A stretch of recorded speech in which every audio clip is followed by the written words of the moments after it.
We are broadcasting live from inside an operating room at Children's Hospital of Wisconsin Surgery Center. My name is Corey. I work on the social media team, and today I'm joined by Dr. Cecile Sullivan. She is a pediatric ear, nose, and throat specialist. And we're going to be joined by Dr. Stephen Boots shortly. He's a pediatric anesthesiologist.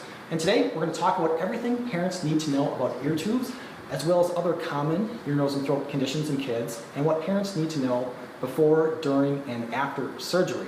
And we would love to hear from you. So if you have questions for Dr. Sullivan or for Dr. Boots or about any of the ENT conditions we're going to talk about today, please post your questions in the comment section of this video, and we will try to answer as many as we can throughout our live broadcast.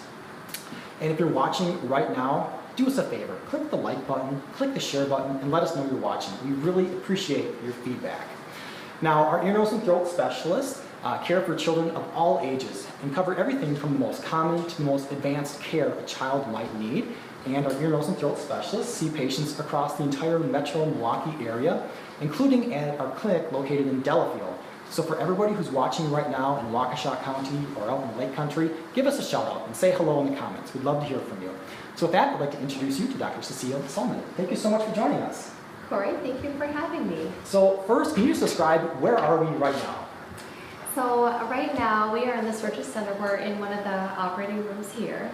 And this is typically where we will do procedures and children who qualify for procedures on an outpatient basis.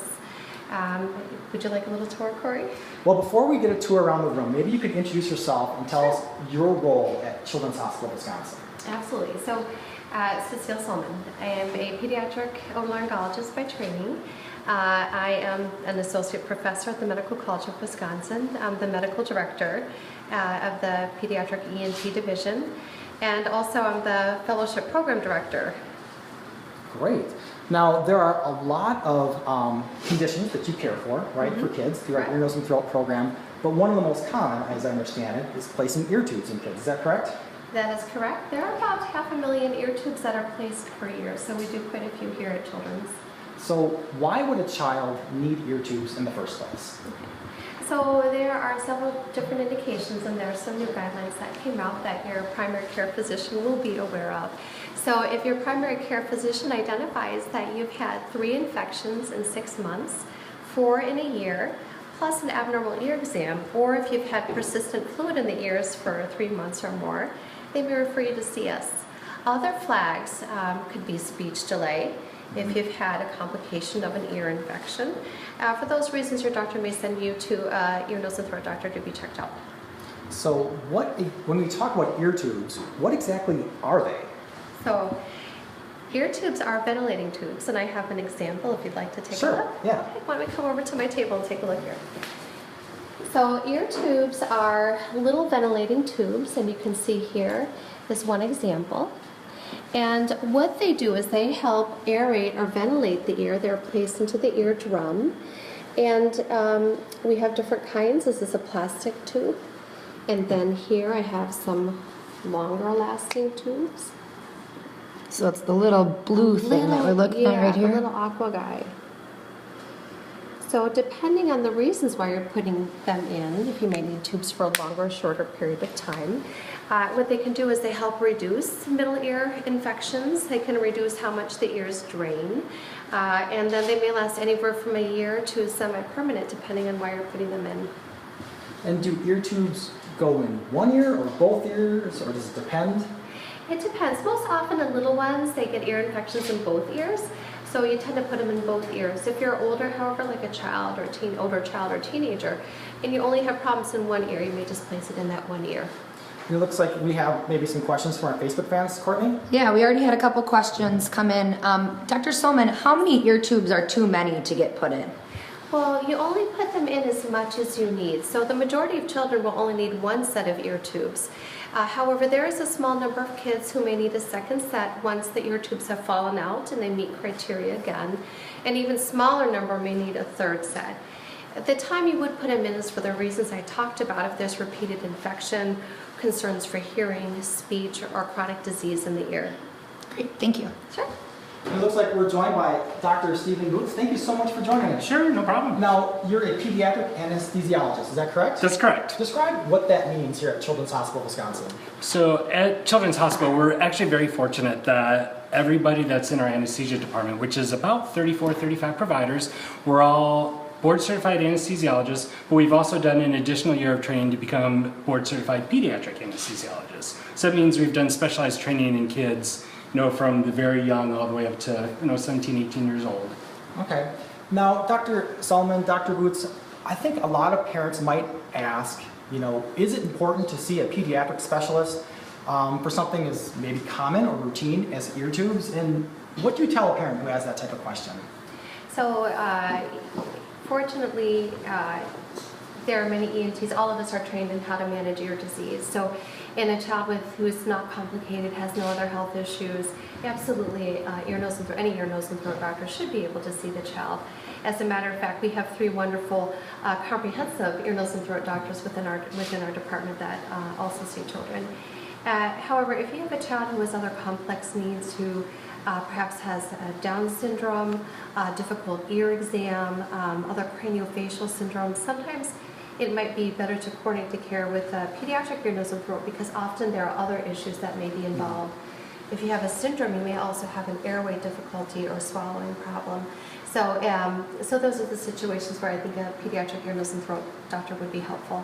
Within our division, we have 9 pediatric ear, nose, and throat doctors, and all of us take care of Down syndrome children. Okay. Go ahead. Yeah, I was about to say, with pediatrics, or with anesthesia, there's certainly lots of people out in the community who do anesthesia for pediatric patients, but actually studies have shown that in kids, especially under the age of 2, pediatric anesthesia makes a big difference as far as outcomes, especially when you get to the critical kinds of things like you don't like talking about, but where the survival of the child is critical. Really, you should have a pediatric anesthesiologist.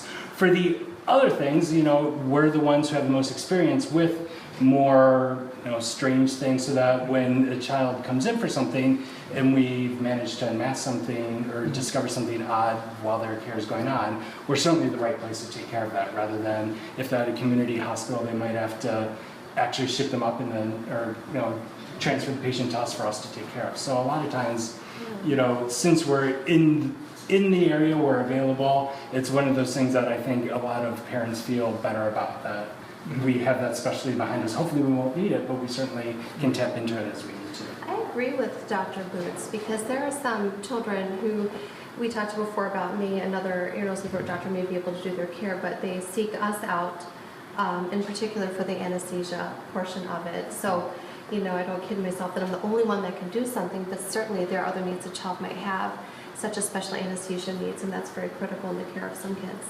So as a parent myself, I would imagine there's a lot of anxiety that parents have when they hand their child off to a team and have that child go in for surgery and know that they're going to be put to sleep right for the surgery, and there's maybe some questions and some unknown dimensions of that you have to explain to parents. What are some of those common questions that parents have when they're preparing for a surgery? It's like, for me, the really most common questions is, are you going to be there with my patient? And with us, absolutely, particularly at the surgery center, it's only the staff from my department who are here. We don't have any trainees with us, so we're the ones who are in the room doing the cases the whole time.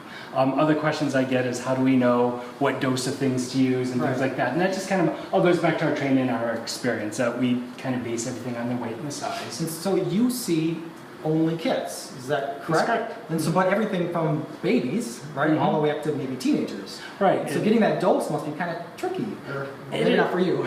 Well, right. In the adult world, it's kind of like things can come in that unit adult size. Right. That's how they're packaged. But for us, we're always having to kind of figure out how much per kilo to give, and we kind of weigh all our kids in that metric weight. So that's what we're basing just about everything on.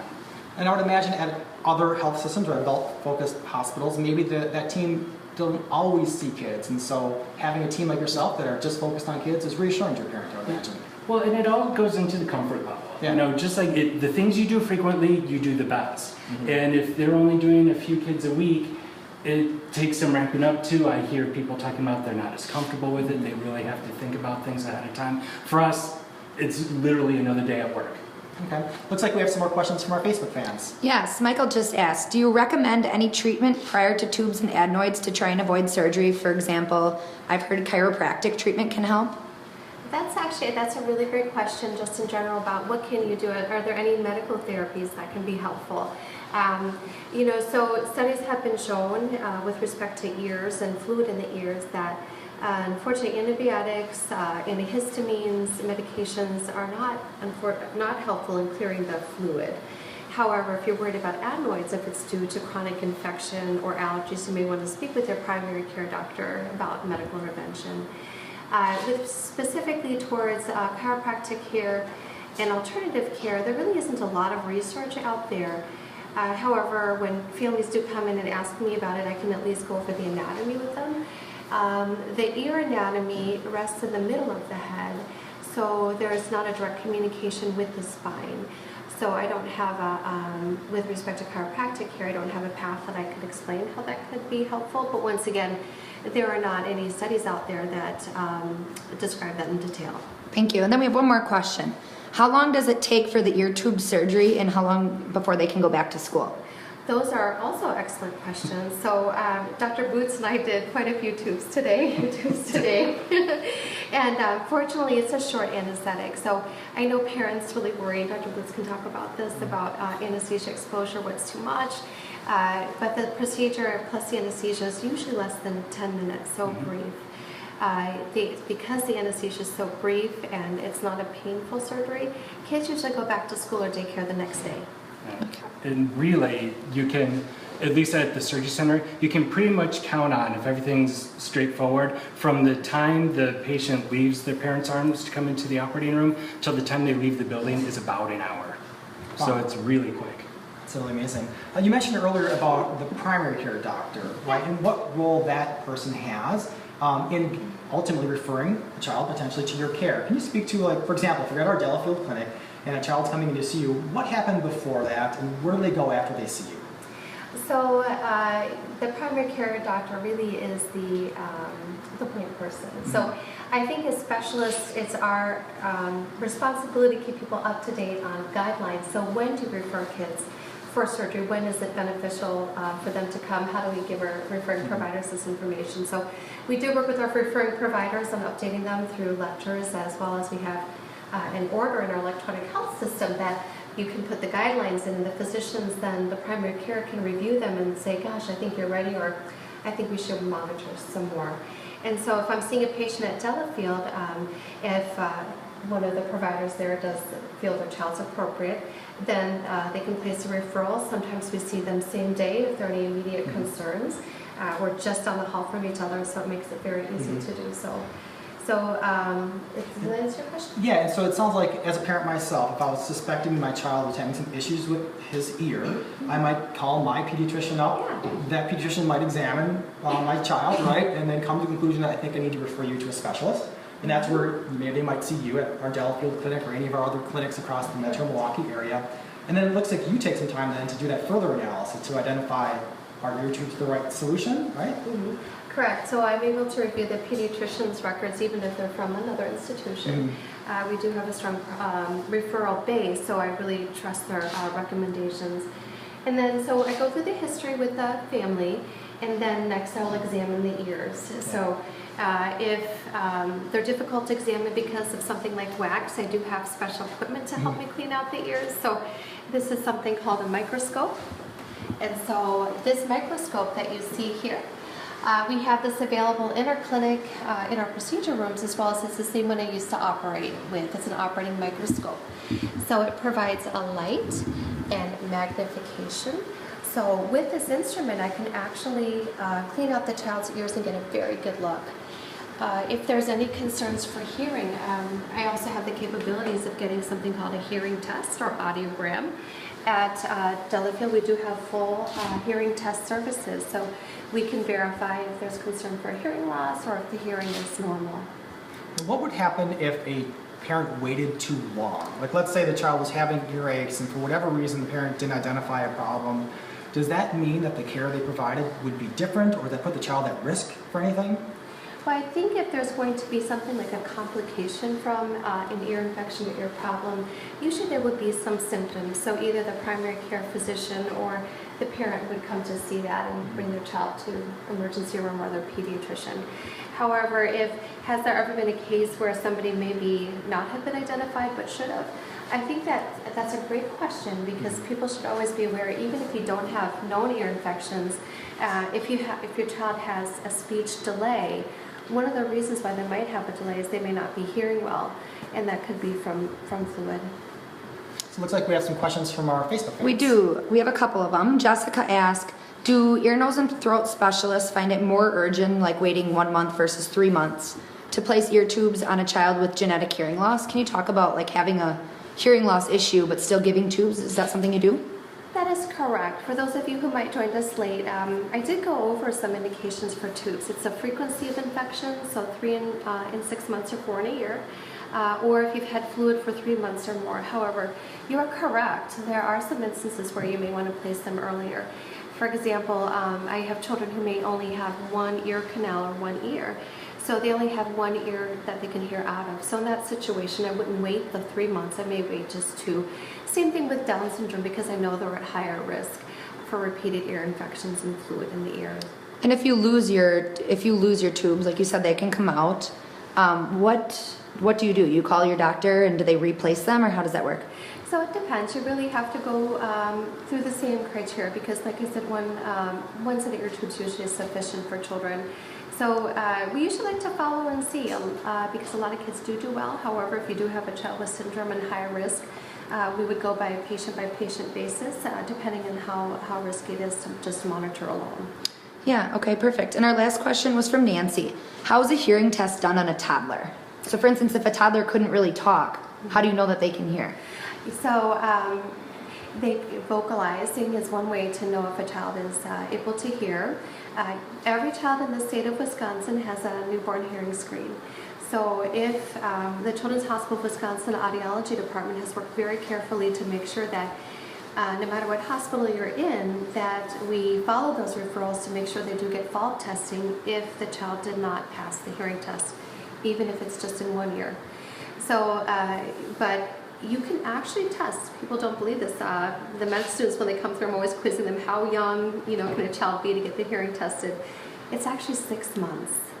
So our audiologists are very well trained in children. If they have to have 2, they might need 2 to do it in a young one. But they can actually do behavioral testing, play testing, and it gives us really good information if a parent or primary care provider is worried about hearing loss. Great, and then there's one more question. If a child has a history of needing ear tubes, would you still wait for fluid to be present for 3 months to put in another set, or would you wait a shorter amount of time? It depends on how long the fluid is there, how much it's impacting the hearing and the speech. Thank you. So Children's Hospital of Wisconsin, we are, recognized as a level 1 surgical center, as I understand it. Yes. And can you talk about what that means as far as the type of care we can provide from everything from a baby to a teenager? Right, so that was something that came through the American College of Surgeons, and what they did is they did a screening, or they came up with a list of criteria of what should make an acceptable pediatric center as compared to what can be provided in a community that doesn't have a children's hospital. Okay. So most pediatric hospitals that you can think of in major cities are pretty close to meeting these criteria. Right. Our hospital was, I believe, the second in the nation to meet them all. And we were one of the first ambulatory surgery centers to meet them as well. And part of that includes the availability of pediatric specialists, from anesthesia to the surgical specialists to the pediatric specialists like oncologists and gastroenterologists, things like that. How available they are on call, what kind of care support you have from the nursing staff, and what kind of training they have. It also goes into some of the equipment that you have and what kind of services that you house in your own facility. So we were, actually very ready to successfully do that. And actually, when you go through, part of what they do is they assess where you are with kind of like their standards. And we had very little to kind of change. They actually made some great recommendations for us to make us an even better place. That's really amazing that that level of care is provided right here in Milwaukee by this team. It's really amazing. I want to talk a little bit about the process or the journey a patient family might go through before, during, and after surgery. And I understand there's a tool called Patient Journey that our ear, nose, and throat program uses to communicate with patient families. Can you talk a little bit about what that is and how it works?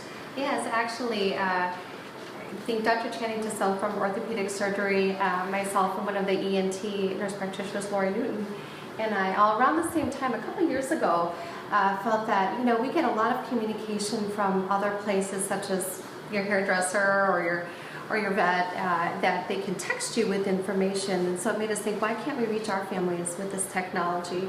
So with the support of Children's, we explored an option where now if parents sign up, we can actually send text messages. It's awesome because we can text them before surgery and remind them what day, what time to come. And then we can also remind them about some of the instructions, like nothing by mouth, which is really important for anesthesia.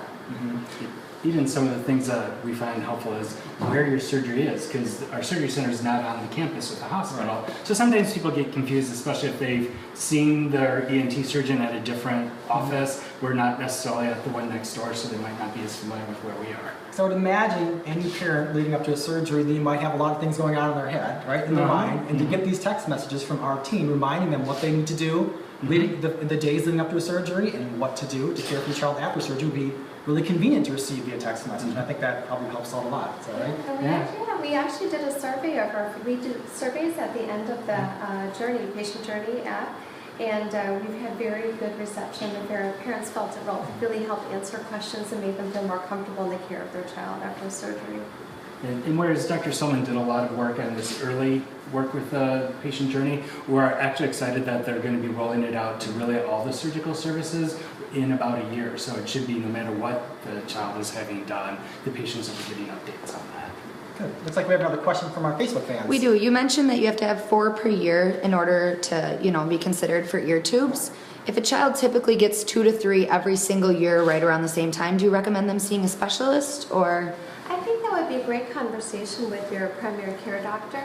Certainly if the fluid clears up between infections, there's no speech concerns or hearing concerns, I think it is okay to hang in there and observe. But if the parent and the primary care doctor are concerned about any of those things or concerned about a lot of antibiotic use, that's a great time to come and see us. How do the ear tubes come out? What's that process like? So they fall out by themselves, and the eardrum, as it heals up, it actually pushes the tube out. Okay. And as you saw earlier, they're so tiny that it's not uncommon that parents don't usually find it. So usually the pediatricians will tell the families, or they come and see us every 6 months until the tubes come out. That's when we identify if the tube has fallen out or not.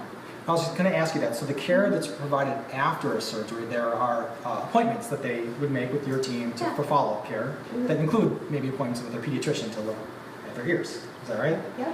So in addition to ear tubes, what are some of the other common ENT procedures or care that our ear, nose, and throat program provides? So another common one, another very common surgery would be taking out tonsils and adenoids. That's another one. And so what is that? What are adenoids, and what does that actually involve? So tonsils and adenoids are lymph tissue that you're born with, and when you're really little, when you're an infant, they're very helpful in forming immunity because you're always putting things in the mouth. However, as you get older and you're exposed to infection, they can enlarge.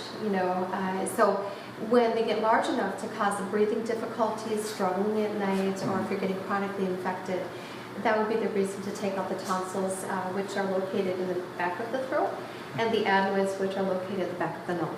And so the ear tube surgery, it sounded like that was relatively quick. Does it take longer for tonsils and adenoids? It does. That requires a deeper anesthetic, and the procedure for tonsil adenoid removal may take anywhere from 10 to 20 minutes. So what does deeper anesthetic mean, just so I'm clear on that? Well, so with ear tube surgery, basically all the pediatric patients that come in really have to be completely asleep, just because where an adult can have ear tubes put in a doctor's office without anesthesia with minimal kind of things, a kid won't lay there for you. Yeah, right. So they're not understanding what's going on. So they really need to be at a point where they're asleep enough to tolerate what the stimulation is. ear tube surgery isn't nearly as stimulating as what we do for tonsils and adenoids because this small cut in the eardrum really isn't that painful. The kind of things that we use for pain medicine for those kids afterwards is really just ibuprofen or Tylenol.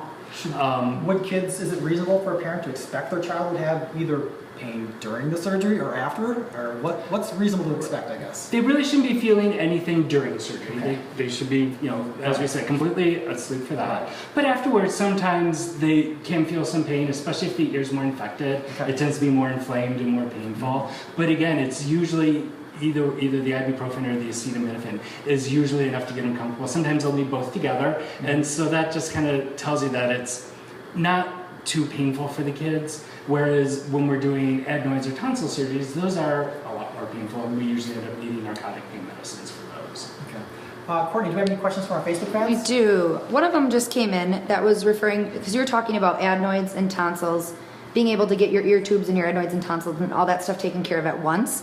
Can you also do brainstem hearing tests during that time? Is that something that we specialize in here? Yeah, actually, that's a really good test. So I did mention before that we can do testing in the office age 6 months and above.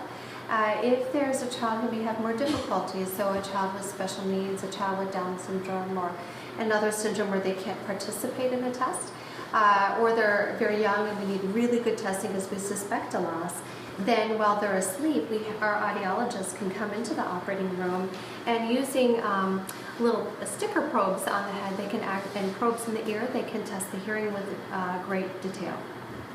And then one more question. Mary had asked specifically indications for T-tubes. I'm not familiar with the term T-tubes. Can you maybe talk about those a little bit? Yeah, and that's actually the one tube I didn't bring today as an example. They're shaped like a T. And that's why they're called T-tubes. Those are put in if you suspect a child may need ear tubes for long term. Mm-hmm. So the children we tend to put it on are the ones that require multiple sets of ear tubes. Children with Down syndrome, craniofacial or bony structure abnormalities are at higher risk, so those are the children who tend to have them. And they can last anywhere. Usually we call them permanent or semi-permanent tubes, and they last for at least several years. Great, thank you. So to what extent are putting ear tubes in an ear a cure for chronic ear infections? I mean, can a child get ear infections with their ear tubes in, or would a child get ear infections after they come out, or what do you tell parents? So what I tell parents is that, it depends on how old they are and what they've been exposed to. So little ones will not have gained all their immunity yet because these babies have not been exposed to everything. Mm-hmm. So age under 2, their immune systems aren't as strong. They will not have made it through all of their immunization schedule. Mm-hmm. And the immunizations are really important because some of those actually, the immunizations fight the very most common infections that cause ear and sinus infections, such as pneumococcus, Haemophilus, so with RSV. So it's really important to get those vaccines. So the younger ones are more at risk. Then by the time the tubes fall out, if they're usually around the age of 2, they've gotten healthier, they don't have as many. To address the question you had about can you get drainage with the tubes in, the answer you can. Mm-hmm. I do see that, but we do have a process with our families where drainage is seen when an ear tube is in place. The guidelines do state that you treat it with ear drops, so you don't have to treat with oral antibiotics if you don't have any other kinds of infections going on. So having the tubes is really nice because you don't have to do anything oral. You can administer treatment right through the tube. Dr. Boots, Dr. Solomon, any final thoughts or any common questions that typically come up that you think we missed during today's broadcast?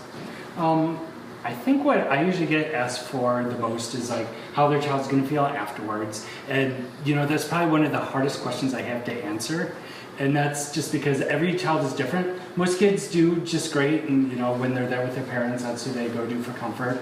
Sometimes kids wake up with something we call emergence delirium, where they're just not quite, the different parts of the brain wake up differently, so sometimes they can be really out of sorts. And that's something where it helps, again, to be in a pediatric place where we kind of see it a lot and can do things to kind of help reorient the child, kind of help the parents get through it, because it's almost harder on them.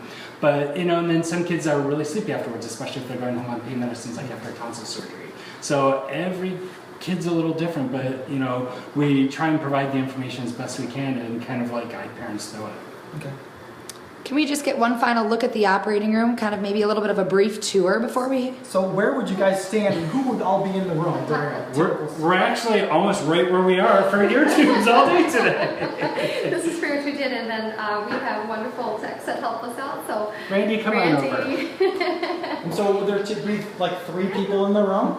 And then also There's actually 4 typically. Yeah. Okay. The only piece we're missing is our surgical nurse. The surgical circulating nurse is like the mom that when your mom can't be there, this is the person you want who's trained in safety, who will watch your child, make sure your child is warm and taken care of. And they also help with the medications and monitoring. And they assist me in having the child going to sleep. They help me get the monitors on because my biggest focus during most ENT procedures is focusing on the airway because with children that's the biggest thing that's going to cause a problem is losing oxygen. So that's why we're here. That's what we're doing the whole time. And so that if we need to start AV, it's usually the nurse that does that.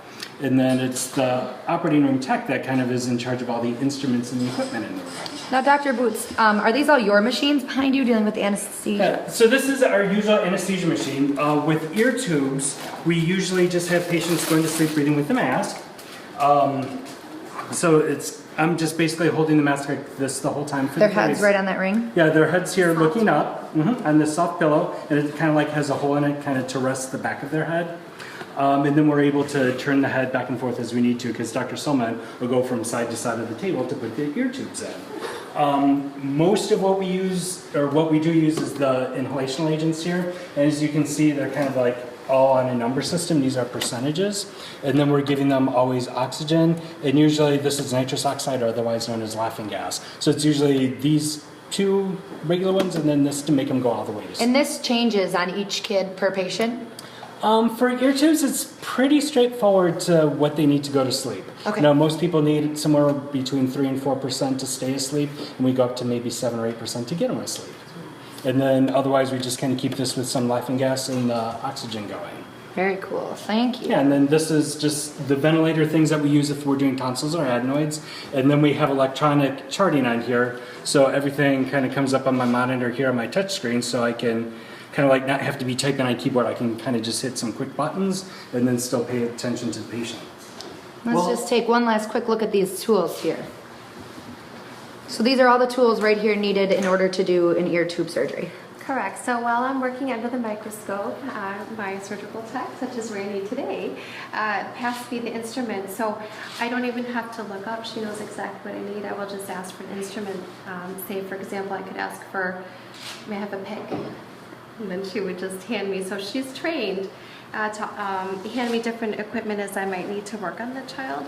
So, yeah. Great. Thank you very much. Well, Dr. Solomon, Dr. Boots, thank you so much for joining us today. I really think what you described today was really helpful for everybody. And for those of you tuning in, if you want to learn more about our ear, nose, and throat program, just visit our website at chw.org. Thank you both so much. Thanks.